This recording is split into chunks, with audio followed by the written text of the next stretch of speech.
Literally not a clue. I was in college at the time just because my parents pressured me to go, and I was studying subjects that I wasn't even interested in, barely passing my classes. Eventually, I ended up taking a gap year to work and try to figure things out. This decision turned out to be one of the best choices in my life because of two things. If you currently feel lost in life, then you really should be doing these two things if you ever want to figure things out. So pay close attention. The first thing you have to do is work on your fundamentals. There are certain skills that will drastically increase your chances of success at whatever it is that you want to do later in life. So it's always a good idea to spend some time honing these skills if you don't really know what you should be doing in the big picture. See, when I dropped out of college, I ended up working in the world of sales. I basically just walked around and talked to people for like 10 hours a day. And because of this, I ended up honing my social skills and I also learned how to work my butt off. These two things eventually allowed me to find success later in life when I realized that my passion was teaching and creating content. It was actually a good thing that I didn't know what I wanted to do until later in my life, right? Because let's say I had full clarity back when I was 16 years old, back when I was just a shy, awkward kid who played video games all day. Let's say I knew that I wanted to become a YouTuber back then. The chances of me succeeding would have been much, much lower, at least tenfold. Because back then, my social skills were terrible, so I wouldn't have been able to write and speak well. Back then, my teaching skills were non-existent, so I wouldn't have been able to teach well. And to top all of that off, back then, I didn't have a good work ethic, so there's no way I would have been able to commit 10 to 20 hours every week to creating videos. If my 16-year-old self had embarked on this journey back then, he would have probably spent a whole year creating just a handful of videos, which would have probably received only a couple dozen views. He would have then felt upset about the lack of results, and then he would have lost motivation for the entire project, thinking that maybe this wasn't something that he was so passionate about after all. See, the thing is, in order for you to succeed at something that you are passionate about, you do need to see some degree of progress and success, or else you will lose motivation pretty fast. Now, I'm not talking about like a viral video on your first try, but maybe like a couple hundred or a couple thousand views after making 10 videos. Which is why it's always a good idea to work on your fundamentals first, so that when you do figure out what you're passionate about, you have a much higher chance of actually seeing some sort of success, which will end up motivating you to do more work, which will make you even more successful. Now, at this point in time, you're probably wondering, okay, what are the fundamental skills? Well, they basically fall under three categories. Your goal should be to find work or experiences that would help you develop as many of these skills as possible. First, you got the work ethic skills, because you won't be able to succeed at whatever you're passionate about unless you know how to work for long periods of time on that specific thing. So this includes things like increasing your focus, being able to work your butt off for hours, being able to handle rejection, patience, and emotional regulation. Second, you have the digital skills, which relates to anything that would allow you to create content online. Because everything is online nowadays, it doesn't matter what your passion might be, chances are you'll need to do something online with that passion in order to succeed. So this includes things like being able to grow on social media platforms. Hey, what's up? Welcome to another episode of Expansion Pack. I'm your host, Dan F. Man. Good to be up in here with y'all today. Hold on, let me get myself in front of the camera so y'all can see me. I'm sitting there playing the game too. All right, so we're going to get our motivation for the day first, of course. But today is Healthy Mental Thursday, and our topic is speaking the same language. There's a universal language out there, people. I don't have a name for it, but apparently it's called universal language, and we all speak it, whether you're a bird, a fish, or a dog, or a duck. We all speak it. So we're going to try to get on the same page and speak the same language today. Let's get our motivation, and let's get it started. Don't mind my sound effects. Alright, motivation for love. You know what time it is, baby. That's right, baby. I can't type nothing in the search box.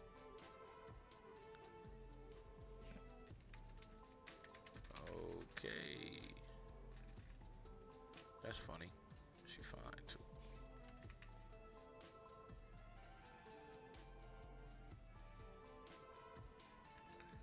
There you go. For love. Let's see what we got out here. I don't want to put love. Let's put relationships.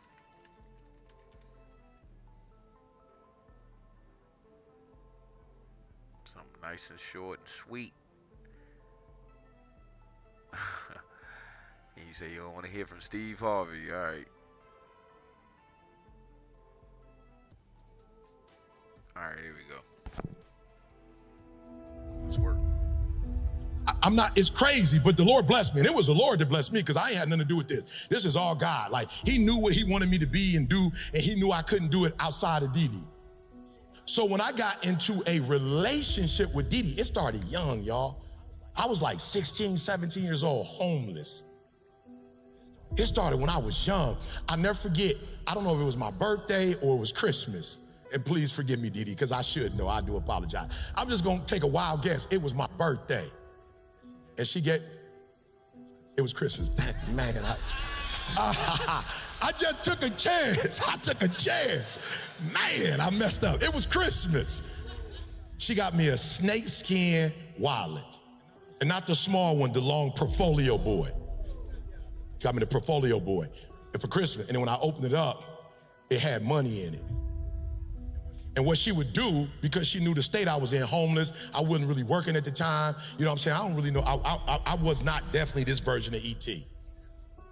And so every week, she would take my wallet from me, and when her mom would give her allowance, she would put more money in it. No, for real. Cats be, I be dying laughing. Cats be like, E, bro, you are such a man of God, such a role model. The way you take care of Dee Dee, that definitely not. I'm just giving somebody a return on their investment. This ain't what you think. I ain't no nice guy. You know what I'm saying? I'm not no loving dude. I'm not like a knight in shining armor at all. I'm just not stupid. Well, I was, but I'm not no more. Tell the truth and shame the devil. Hallelujah, praise God. So when we got our first house, my credit was messed up so bad that the lady that sold us the house said, whatever you do, don't tell them your name and don't give them your social security number. Whatever you do, keep your mouth shut. Amen. You a man, we both know you a man, but right now, no ego, no pride. Because if you put your name on there, it's going down. Y'all ain't getting that house. Once you attach your name, y'all miss what I just said. You missed what I just said. Once I don't know how it happened. I don't know of all the opportunities that Dee Dee had and the choices she had. I know why her mama was pissed.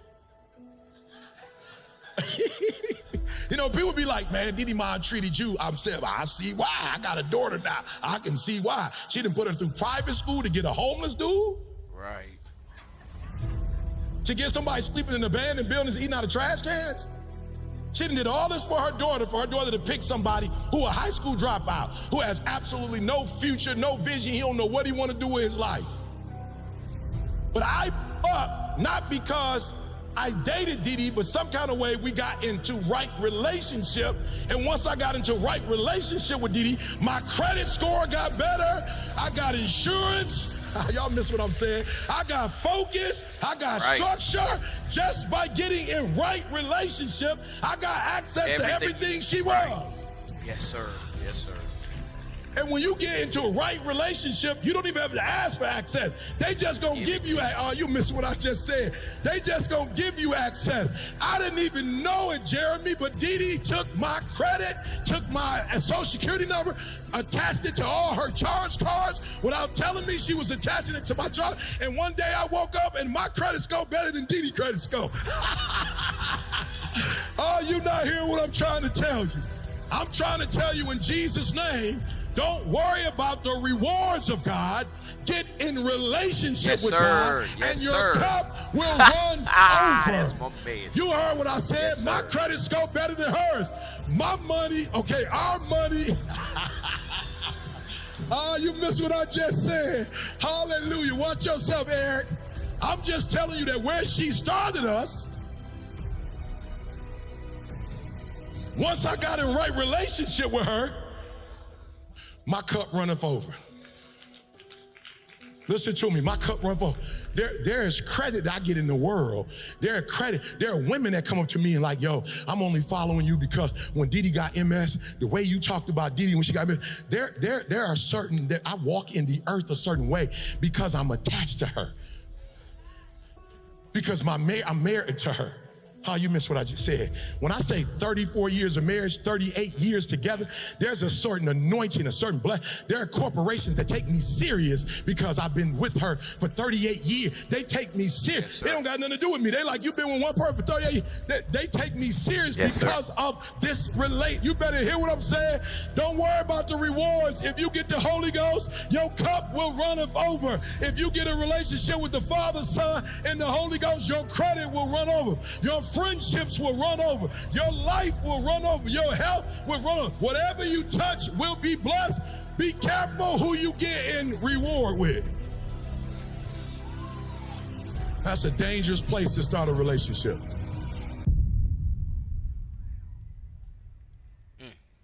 Hope y'all got something out of that. I got a lot out of that. I know who I want to be in a relationship with. Where you at? You know who you are. All right, let me stop playing. All right, so language. Big ideas don't come easy. Let's see what's up. Y'all just watch this.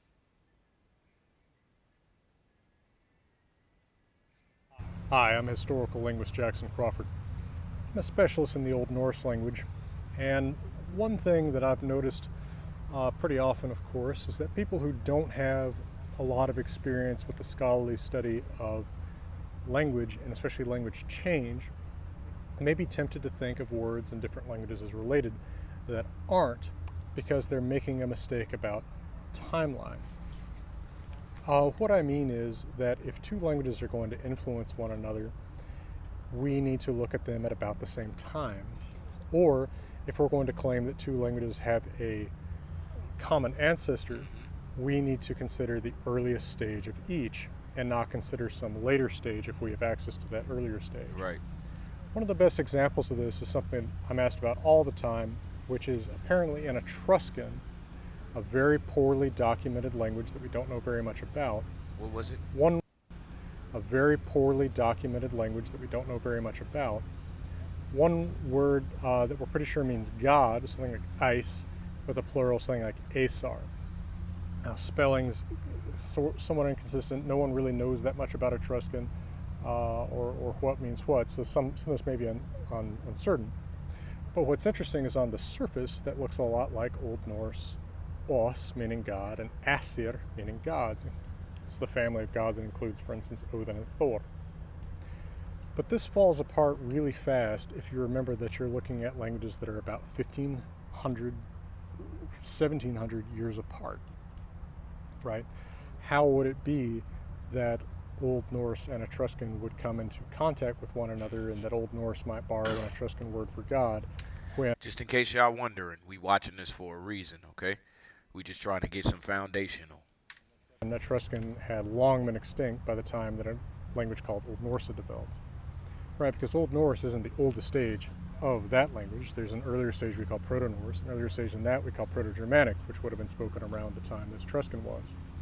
Not to mention, that word for God that becomes Old Norse os, plural asir, is in Proto-Germanic. Before he get too long-winded, as you can see, like he said, the biggest point I want to take away is that you need to get the earliest form of the language or of language in order to really get as close as you can to the true meaning. For example, if I say my heartstrings, you're playing on my heartstrings.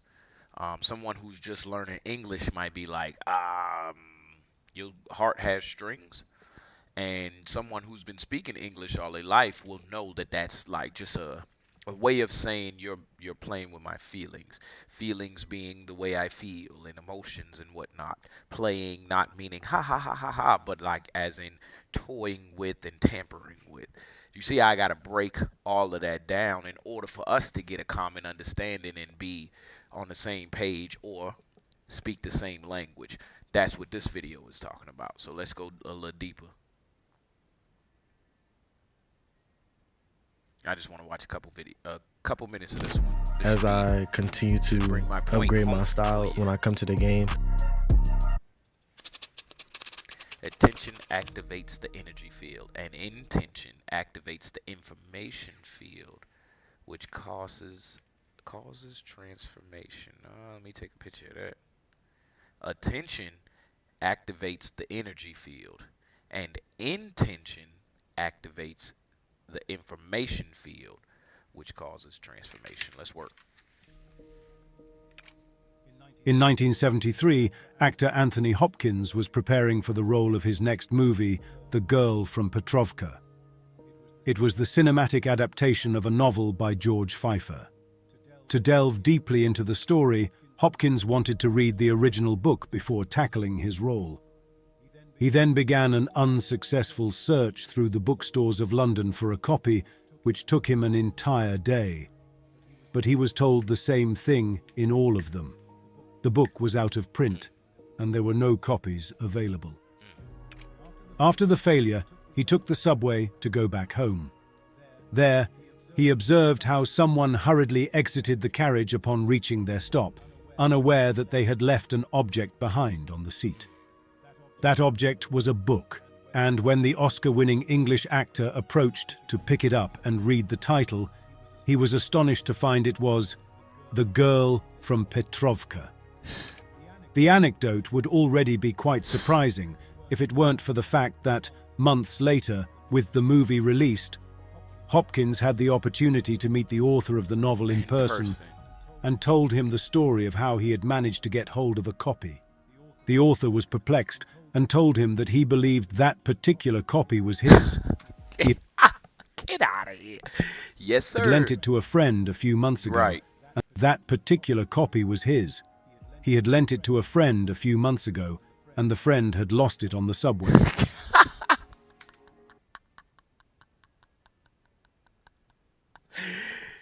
What were the chances of that event happening in that specific way? Events like the one described above happen daily, some truly fascinating, and I'm sure you've also experienced some strange coincidences in your life. Yes, sir. Maybe you thought of someone and that person called you right after. Perhaps you were thinking of taking a trip to a particular destination and found a guide to that place, or an acquaintance spontaneously mentioned that destination to you. Maybe you had a significant dream that later came true. What's going on here? Are these events mere coincidences or happenstances, or is something bigger and deeper happening? Often, these extraordinary coincidences are laden with meaning for those who experience them, creating a profound and sometimes mystical sensation, as if the universe is trying to convey a message to us personally. Swiss psychologist Carl Gustav Jung defined them as synchronicities and made the following statements. What I found when investigating this phenomenon thoroughly were coincidences that were connected so significantly that their chance occurrence would represent such a degree of improbability that it would have to be expressed through an astronomical figure. Figures. That mean an astronomical figure, meaning that's so big. It's as big as the astronomical out there. Meaning the odds are 1 in 1 0 0 0 0 0 all the way out. Jung explored how what appears random and chance could have a deeper and more transcendental meaning, suggesting that there is a connection between our consciousness and the universe. He asserted that our inner psyche and the external environment are linked in ways that go beyond standard cause and effect. In this video, we will explore the nature of synchronicities and 5 different types of synchronicities we may encounter. We'll see how, by learning to identify them and decipher their hidden messages, I didn't know there was different types. Oh, we about to watch this whole thing. we can synchronize with the universal flow and our higher self, attracting into our lives what we desire in total harmony. Let's begin. Synchronicities are very important because they are personal proof that reality is sometimes malleable, unstable, and sensitive to our consciousness. As Albert Einstein said, reality is merely an illusion, albeit a very persistent one. Yes, very. Synchronicities demonstrate that this world behaves more like a collective dream or a matrix-like simulation than an independent physical construction. Quantum physics has shown that physical events are ultimately determined by metaphysical factors. The observer, by the act of observing, determines matter. The reality of this material universe takes shape through consciousness, and synchronicities are a direct manifestation of this fact. The reality of this material universe takes shape through consciousness, and synchronicities are a direct manifestation of this fact. Now, let's discuss the different types of synchronicities we may encounter so we can easily recognize them when they occur. Warning or alert synchronicity. Oh, come Learn on, how to Marshall. reprogram your chakras to restore health back into your body. These synchronicities occur just before a stressful or decisive event in our lives. They often occur when a situation involving a significant decision that can alter our destiny is approaching. This creates a point of disordered energy in our present timeline, making our corner of reality unstable. When the future is uncertain and there are several options we are considering, several alternative lines of time emerge as plausible possibilities. We know that what seems like a simple decision can lead to a huge and sometimes irreversible change in our lives. In such situations, synchronicities can appear in the form of warnings or alerts, so that we do not lean towards a possible negative timeline in our lives. Imagine you are considering buying a house and you find a tempting offer. The price is low and you like the location. You are about to go to finalize the deal when your car won't start, so you decide to take a taxi. On the way, you witness an accident that further delays you.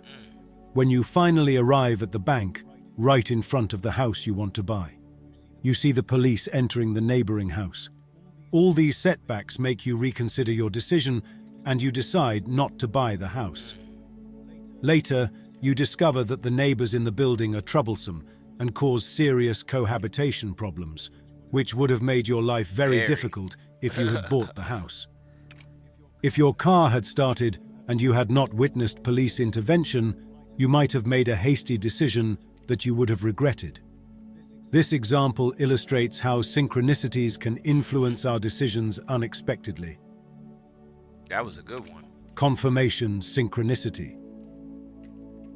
Confirmation synchronicities often accompany significant and crucial moments for our spiritual growth and personal transformation. Unlike warning or alert synchronicities, these confirm that we are on the right path or help us choose from the options available to us, acting as a compass that guides us in the right direction toward the growth and development of our entire being. When the possibility of growth and expansion of our consciousness is presented to us, a positive timeline opens up for our essence. These positive timelines are very powerful because our essence is highly attracted to them.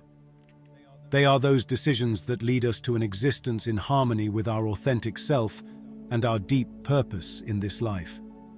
Sometimes, due to disconnection from our essence and our internal fears dominated by the ego, we overlook these opportunities or are hindered by our insecurities.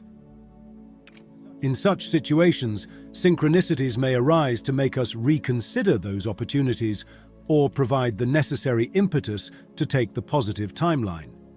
They can also appear as a confirmation signal endorsing our correct decision. It's these types of synchronicities that, when they occur, have a profound impact on us. Those moments when we say, "Wow, this has been magical." They usually have a very intimate and personal meaning, only we perceive it. For example, imagine that for a long time you've had in mind to undertake a project that you're passionate about but also scares you. Finally, you take the first step, leave behind your fears, and invest money in something that will be the necessary foundation for such an undertaking. You're a bit nervous because of the uncertainty and the life change it will entail. You go out for some fresh air and sit thoughtfully in a park. Suddenly, two brightly colored butterflies that were fluttering around land on your hands, and at that very moment, you hear a voice saying, you've done the right thing. You look around and realize Ain't that the nobody conversation there. of two unknown people who were walking has filtered through. Clearly, you interpret it as a sign, Right. a confirmation that you're on the right path. A profound sense of joy and connection with the universe overwhelms you. Prophetic synchronicity. Prophetic synchronicities, also known as signs, prophecies, or omens, are symbolic messages sent at significant moments. These messages can unexpectedly appear in your daily life, like the repetition of certain elements, such as repeating numbers that have personal significance to you. They can also appear in the form of dreams, with a meaningful message for you at that time, or as a premonitory dream. They can serve to confirm recent decisions or warn you about possible dangers on your path, but they are not always evident. Interpreting these symbolic messages is similar to deciphering symbols in dreams. It requires observing when they occur and the circumstances surrounding them. By recording these experiences and looking for patterns, you can begin to understand their meaning and how they can influence your life. These synchronicities suggest a connection between our waking reality and the dream world, reflecting the idea that both dreams and reality are influenced by our consciousness. Manifestation synchronicity. Manifestation synchronicity is when you see or hear something that physically manifests as a result of a thought or desire you had previously. For example, wondering about someone you haven't seen in a long time appreciate and the meeting follow, them the Great next day, Castino. or needing something specific and finding it when you leave the house just across the street. What does this mean? Was it a premonition? Did your mind register a future event? Or was it your thought that generated it? Both possibilities are valid and occur, but when our thought directly influences reality, we talk about manifestation synchronicity. In this case, our thought triggers a future event through our subconscious, externally manifesting as a reflection of our thoughts. This is how the law of attraction works. But this has many implications. The fascinating thing about this synchronicity is that the necessary physical events for it to occur can extend into the past, modifying something even Right. before we had the original Thought. thought. Think about the case of finding what you want in front of the house. Perhaps the decision of the person who left the object was made before you needed it. So it's as if your present decision had traveled and influenced the past to synchronously match that object with your present need. This may seem impossible, but it's in line with quantum physics, Right, I was just which about has to say shown that. that our present choices can influence quantum processes from the past. This suggests that both the future and the past are not fixed but are influenced by our consciousness in the present. Opportunity synchronicities. Opportunity synchronicities are the perfect combination of preparation and opportunity, making them key tools for advancing our destiny and personal story. These synchronicities are opportunities that come at the right moment to get us out of difficult situations or to open new paths in our lives. Although they may seem unlikely, they fit naturally and effortlessly, as if they were part of a perfectly designed plan. The distinctive feature of opportunity synchronicities is that they fill us with joy and relief when we experience them. They intuitively feel right, without friction or resistance. Everything fits smoothly, as if there were a natural harmony between synchronicity and our life. If you're thinking about buying or selling a house anywhere in or around Charlotte metro area, including the blue areas on this map, here's how to ensure. After thoroughly exploring synchronicity and its different types, let's now see how we can actually incorporate them into our daily lives. Firstly, developing sensitive awareness is fundamental. This involves paying attention to the small and seemingly insignificant details of our daily lives. We must be attentive to those interesting moments that could go unnoticed, such as certain recurring themes in conversations or symbols that repeatedly appear around us. These could be synchronic events trying to communicate with us. Okay. Keeping a journal is another powerful tool in this process. Recording these coincidences and strange patterns can reveal connections we were not aware of. The journal is not just about recording events, but reflecting on them and trying to decipher their personal meanings. Now, what happens if we go a long time without experiencing synchronicities? This could indicate that we are living in a constant and predictable routine where time flows without major complications. On the other hand, it could be that we are so connected to our higher self and our inner being that we no longer need external signals to be sent to us. The surest way to unlock synchronicities is to step out of our comfort zone and open ourselves to new experiences. This involves adopting an attitude of awe and wonder towards reality, as well as exploring our own consciousness through introspection, active imagination, and reflection on dreams. We can also work on identifying and discerning between impulses and feelings that come from our social and biological programming and those that arise from our inner spiritual core.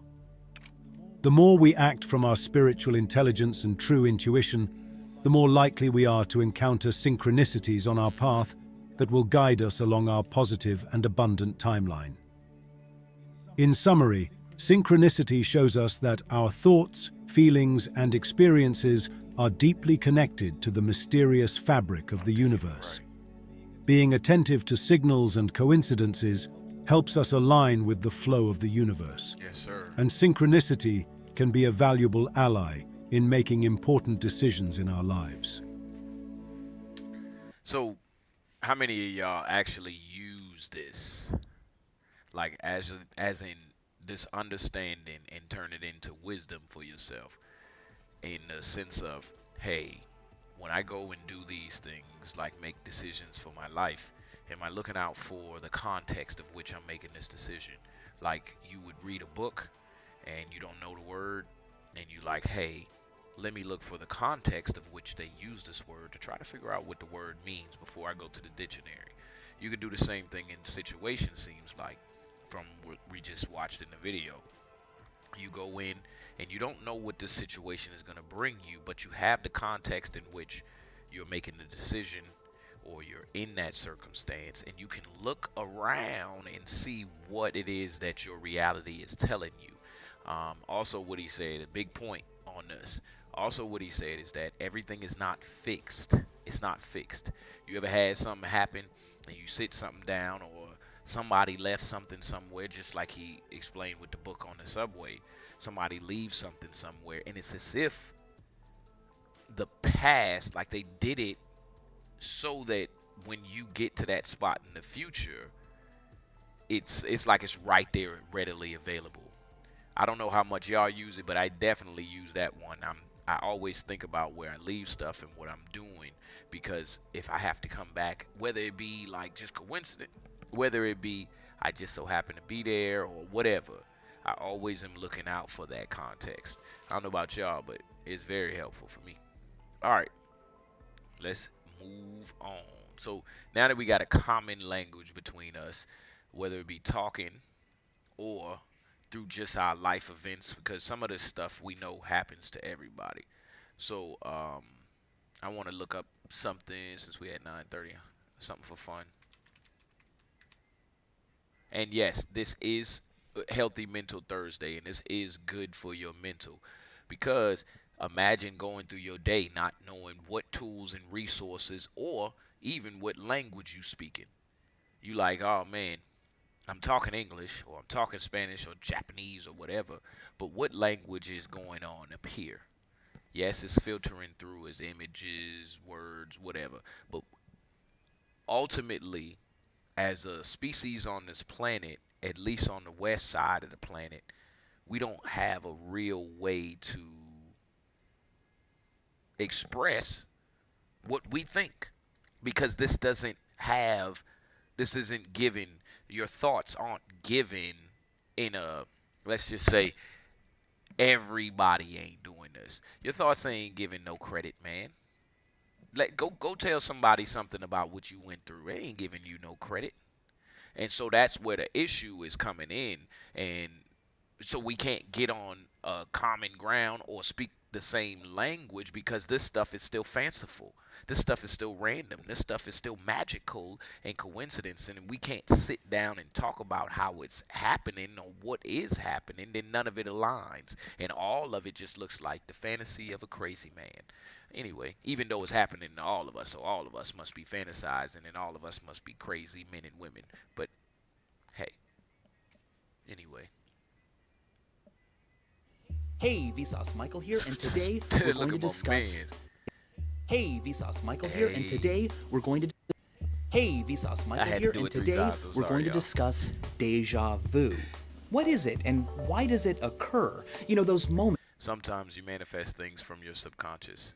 Maybe it's the spirit moving. And I'm gonna say this, as far as the word, because we gotta speak the same language. As far as the word manifest and subconscious go, those two words alone are descriptions of area. Let's just call it an area. The area being the subconscious and the energy being the manifestation. These two things are unknown of unknown origin. It's like you say subconscious because it's I don't really know it's there, but I know it's on the conscious. And then you say manifest as a form of using the subconscious, but it's still I might get it, I might not. Like taking a jump shot, I might hit it, I might not. I've been shooting jump shots from the spot all day at practice, but I still might hit it, might not. So what I mean is when we say subconscious and we say manifest, we talking about two sides, two things from the same side of the coin, but we don't know nothing about that side of the coin. Like I can take all of the skills that I learned in school and apply them to building a house and being an architect. But it's like I can't take all of the skills that I learned of just being in the right place in the right time and actually be in the right place at the right time. Somebody need to clip that and write that down because that was profound, if I can say so myself. No matter how many jump shots you take from that same spot, you get there, every time it might bounce off. So you just shoot it again. And the same thing goes for what I just said, as far as being in the right place at the right time. You practice it, you think about it, you plan for it, you try, and still you might not be in the right place at the right time. And every time that you are, it seems so magical that we call it sometimes deja vu. I'm sorry, y'all, we're going to get to the video now. Let me see my man's pop up one more time. Where the current situation. Hey, Vsauce Michael here, and today we're going to discuss deja vu. What is it, and why does it occur? You know, those moments where the current situation feels like it's happened before. You're certain it has, but you don't know when or how it became so familiar. It's difficult to scientifically study deja vu because there's no reliable way to cause it to happen in people's heads in a laboratory. But here's what we do know. Humans don't seem to experience deja vu until they're at least 8 or 9 years old. It's most frequent in your teens and 20s and then tapers off as you get older, so it might have something to do with brain development. In fact, we should probably go get ourselves a brain. That was easy. Now, like a stomach ache, deja vu may be a symptom with many possible causes. A lot of the popular theories about what causes it involve a disconnect that may be occurring between the deep structures of the brain that process our experiences unconsciously and the parts of the brain that are conscious of what we experience, process it, and then tell us what we're seeing. For the sake of simplicity, let's begin with the visual system. Now, the brain sits in your head like this, and your eyeballs are over here seeing things, sending that signal to the back of the brain, the occipital lobe, where visual cortex is. That's where the image is processed and we become aware of what we're seeing. But visual cortex isn't the first stop that information makes. Instead, we know that it stops in lots of other places. For instance, the amygdala, where it may be processed at an involuntary emotional level. And this fun little part right here, number 31, the tectum. It's involved in the emotional level. And this fun little part right here, number 31, the tectum. It's involved in preliminary visual processing and helps control eye movements. Now that fact is incredibly important because what it means is that people with blindness caused by brain damage to the visual cortex cannot see anything. They don't report seeing or recognizing anything. However, the other preliminary parts of the brain that get that message are still healthy. And so, despite being legally blind, these people exhibit what is known as blind sight. They can defy all odds and avoid an obstacle course on the ground. They can also be presented faces showing joy or anxiety and fear, and feel, without knowing why at all on earth they feel that way, a similar emotion. So a lot is going on when we look at things, and if those preliminary structures in the vision system allow certain blind people to be oddly and unconsciously aware of what they're looking at, we may have the ingredients we need for this disconnect. Think of it this way. If I experience event A and then B and then C, and the inner parts of my brain commit it to memory and generate an emotional response, but then a fraction of a second later, out of sync, my visual cortex finally gets around to telling me, the conscious aware part of my brain, what I'm seeing, it'll say, okay guys, we're looking at A and then B, and the brain says, whoa, wait, and then C, right? I mean, that's already happened, I thought. And that may be deja vu. I see but you're what saying. could cause these Hold on, look, and then I'm gonna run C, it back so y'all can see the that conscious aware part of my brain, what I'm seeing, it'll say, okay guys, we're looking at A and then B, and the brain says, whoa, wait, C. and then C, right? I mean, that's already happened, I thought. And that may be deja vu. But what could cause these processes, dealing with the same information, to get temporarily out of sync like that? Well, it's probably a neurological abnormality, possibly an epileptic episode where neurons all fire in sync. We also know that patients who experience chronic and persistent deja vu tend to have brain damage in the temporal lobes of their brain, these lobes on either side. Well, that sounds kind of bad, right? I mean, when I experience deja vu, should I run to the doctor right away? Well, not at all. In fact, minor epileptic events are quite common. You've probably experienced a similar phenomenon known as a hypnagogic jerk. That's a fancy name for what occurs when you're about to fall asleep. And then all of a sudden, you feel like you're falling or that you tripped and your body jolts itself awake.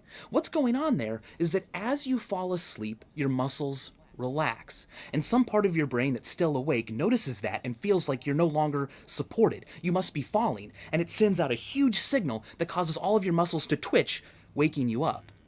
Oh, and deja vu is not the only vu out there. There's also something known as presque vu, or tip of the tongue. And this is what happens when you're familiar with something, you know it, but for the life of you, at that moment, you cannot recall it. It's like, what's that actor's name from that movie? I've seen it 18 times. How can I not remember it? Wow. One explanation of how that happens is that other words similar to the target word are being remembered, and to help you out, your brain is actively blocking other stuff around it, including the word you're actually looking for. Now, this explanation is really nice because it might help explain why presque vu has a shared or social aspect. Even a bunch of people in a group, all with separate brains, if they're given the same blocking words that are related, no one in the group can come up with the name until the subject is changed and those words are no longer blocked, and then all of a sudden someone goes, oh, Gary Sinise. That's who it was. Yep, there you go. Okay, finally, jamais vu. This is when something that you know, something that you're familiar with, all of a sudden seems brand new and bizarre. Schizophrenic patients will sometimes see people they know and insist that it's not the person they know. Instead, it's an imposter. But all of us have probably experienced jamais vu to a certain extent. For instance, when you repeat a word over and over and over and over and over and over again, the word starts to lose its meaning, and you start to think, how is this even a word? It's so weird. Right. Well, scientists believe that happens because continuing to excite the neurons responsible for that word causes them to become inhibited, and further use is less intense. It's just crazy to think that there's so much out there in the world, in the universe, that we don't know, that we don't understand, that we haven't yet discovered. Right. But yet that very feeling of familiarity for what we do know can't always be trusted. About the only constant seems to be, as always, thanks for watching. Thank you, sir. Hey, we saving that one. So what does this all mean? What does this all mean for you? What does it all mean for me? It means that we're all subject to the same rules.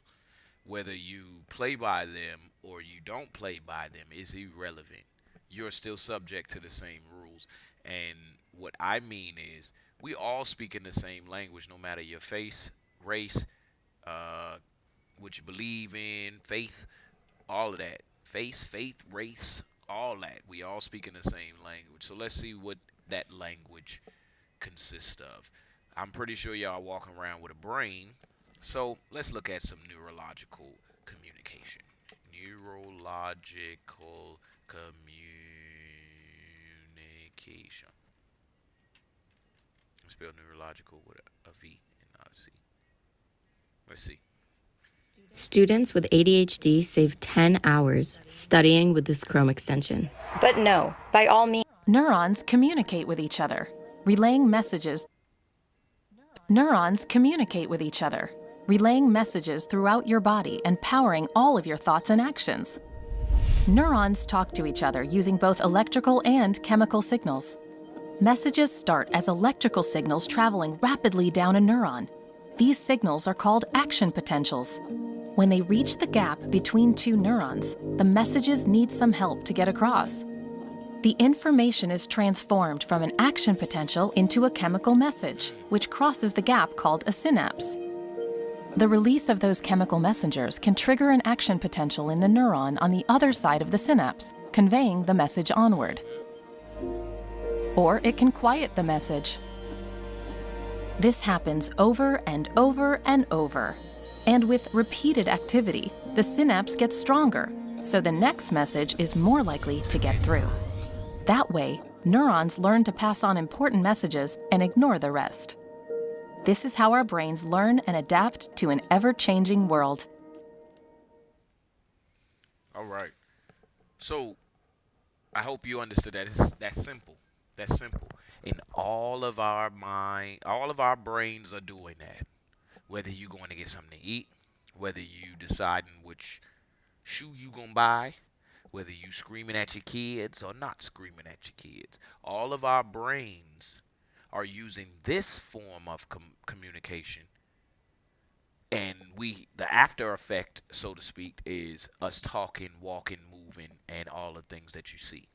So so the only way for us to speak the same language is for us to go into that aspect and look at what it is that we're thinking. And you cannot do that with everybody. Let's be clear.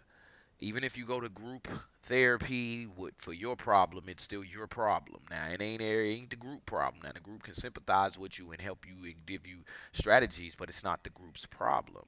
So you have to go inside of yourself and figure it out. Same thing with this communication that I'm talking about. You have to examine your thoughts, because that is the neurological communication that's going on inside your mind, inside your brain. And if you can rewire that, which you can, that's why meditation is so important, and sitting in silence and prayer. If you can rewire that, you effectively get a new structure. All right. Strengthening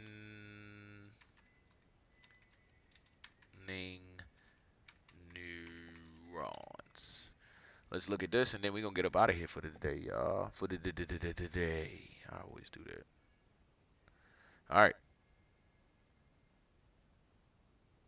She ain't going to talk.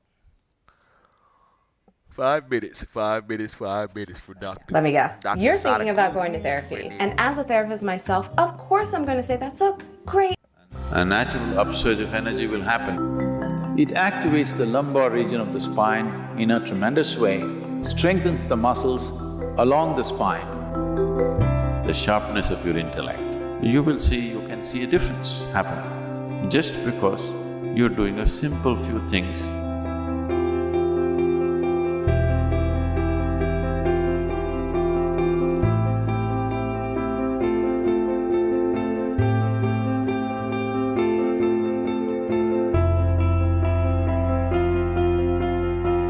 Why are certain yoga practices done in squatting posture? What is the significance of squatting in yoga? Ultimately, whatever you wish to do in your life, how much clarity do you have is all there is, isn't it? About anything? Yes or no? If you don't have clarity, you will try to make it up with confidence. Confidence is a very poor substitute for clarity. It's like there's a busy highway, vehicles are moving at a fast pace. Your vision is not clear. You bring confidence. You can refer to your horoscope. You know, you have a horoscope. You can refer to your horoscope and say, my horoscope says I live for 90 years, nothing is going to happen to me, and just cross. You may make it. Or use one of your slogans which will bring you confidence. You can say Jai Sri Ram, you can say Allahu Akbar, Hail Mary, whatever you want, whatever works for you. Loudly shout the slogan and run across. It may work just by sheer chance or because of the compassion of some driver. But every day if you try it, we know where to pick you up. You try it, we know where to pick you up. Right, we know exactly where to pick you up from. One day you can make it with confidence. So confidence is not a substitute for clarity. If you want to do anything successfully, you must have clarity, isn't it? Yes.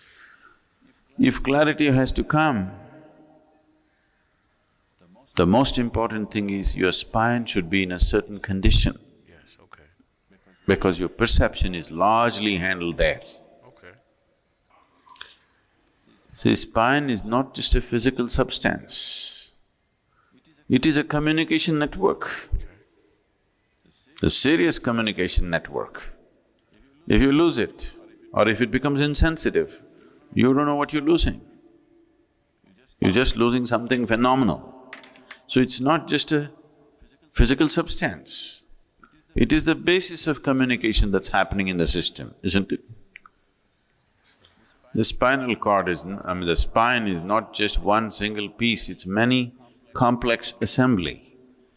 Every day it needs to stretch. If it telescopes into one into another, then the communication capability in the spine is hugely lost. So, this Yoga Namaskar, it activates the lumbar region of the spine in a tremendous way, strengthens the muscles along the spine, giving it a reinforcement so that as one ages, the collapsing of the spine, which causes pinching of the nerves, does not happen. And if already there's damage setting in, the best way to regenerate your spine would be by doing Yoga Namaskar. It has all-round benefits for the entire body. Yoga Namaskar is a very simple and complete process by itself. A natural upsurge of energy will happen if you just keep your feet together and sit down in a squat.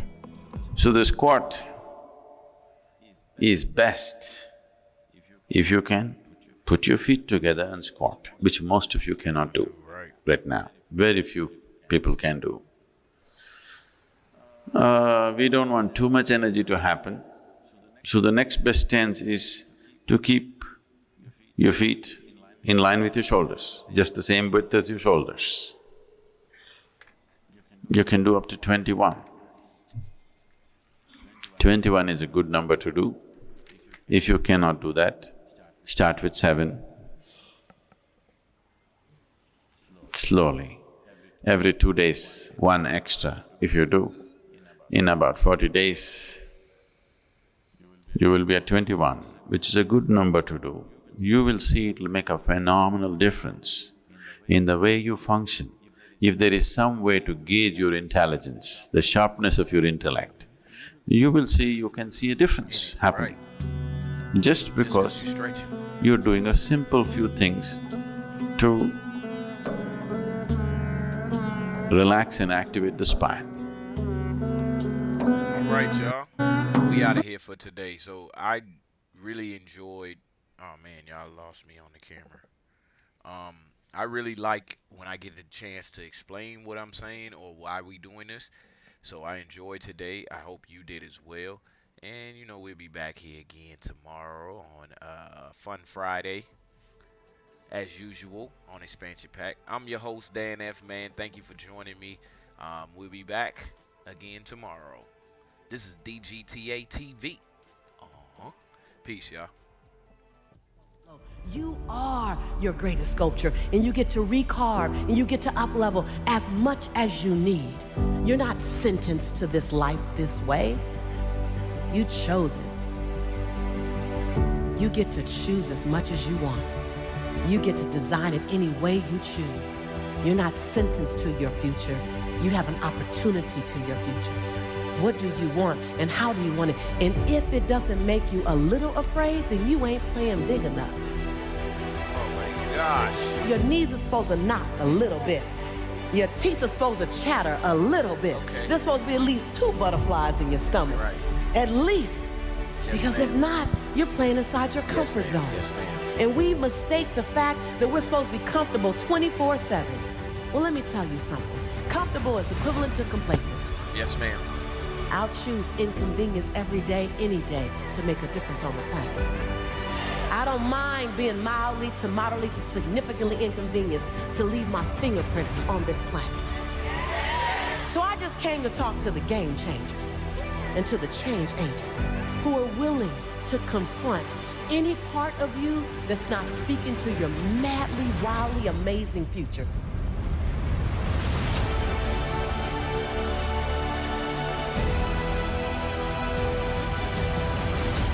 I stand here in my greatness. I own my light.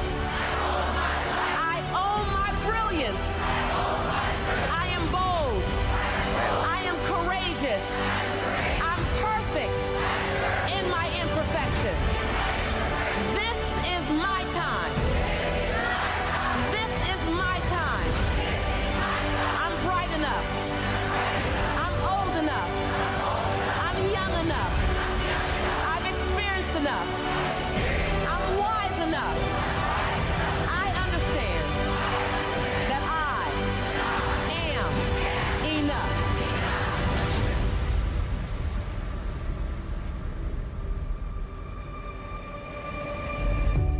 Breathe. Own it. Own it. Yes, ma'am. Ask yourself, what's my dream? What's my dream? I came to challenge you to play in the biggest field you've ever played in. I came for you to challenge the fear that might be inside of you and to redesign and reprogram it. You look at it long enough, you be with it intimately enough, and it has to dissipate. You are the designer of your destiny. You are the author of your autobiography. You write the story of your life. No one can write your financial story. No one can write your spiritual story. No one can write your emotional story but you. The pen has always been in your hand. The pen has always been in your hand. I say write a story that's gonna be damn good to read. Yes, ma'am. and ask yourself, what's my dream? What are you willing to do that you've never done before? What are you willing to say that you've never said before? Are you willing? Are you willing to do that thing you've never done before? Are you willing to stand at the edge of your own greatness? Are you willing to look at your fears? Are you willing to recognize that you can be afraid? Are you willing to look at the fact that there is always healing to come? There's always growth to come. There's no arrival. Are you willing? And then in the space of that, are you still willing to lean to the edge? Feel the breeze of possibility, not knowing if you will fly or fall. Are you willing? Are you willing to not quite know what's there, but that something is there is greater than you? Are you willing to say, my life has to make a huge difference? You've heard me say this before, that there's a birthday and a transition day, and in between that is all the opportunity in the world. That's that dash that says, are you willing to disrupt my life? You're not here. You're not put here to leave my life calm. You're here to be a disruption for my life. You're here to cause me to want to be someone I've never been, do something I've never done because you crossed my path. Are you willing to show me that greatness?